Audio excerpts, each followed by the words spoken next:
Jean-Pierre Coutron, vous êtes addictologue, psychologue, psychothérapeute, donc vous êtes vraiment spécialiste des addictions. Quels sont aujourd'hui les principaux champs d'addiction? Les anciens qui résistent correctement, on pourrait dire, le tabac, l'alcool avec toutes ses transformations, toutes les modes, les nouvelles addictions qui déchaînent les passions. En France, on vient de sortir un rapport sur les risques des écrans. Est-ce que c'est vraiment des addictions? Est-ce que c'est juste de l'abus?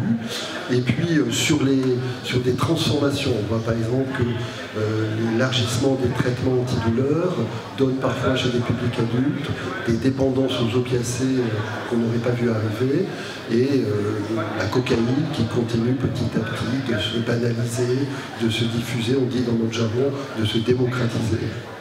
Est-ce qu'on peut dire qu'on est dans une période particulièrement addictive? Est-ce que c'est notre manière de vivre aujourd'hui est une manière de vivre qui développe des addictions?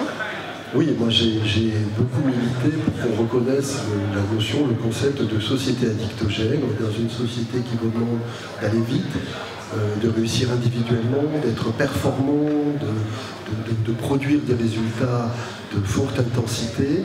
Eh bien, aller vite, être intense, être performant, il y a une tentation très forte de demander à un certain nombre de substances psychoactives de nous aider dans ces objectifs-là. Et donc ça ouvre un certain nombre de portes.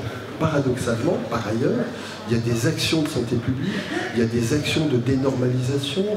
On voit quand même que le tabac perd un peu de sa séduction, l'alcool résiste bien parce qu'il y a des gros lobbies derrière. Donc voilà, on a à la fois une culture de l'addiction et on tente de faire des digues en termes de santé publique pour la contenir et ne pas être déportée.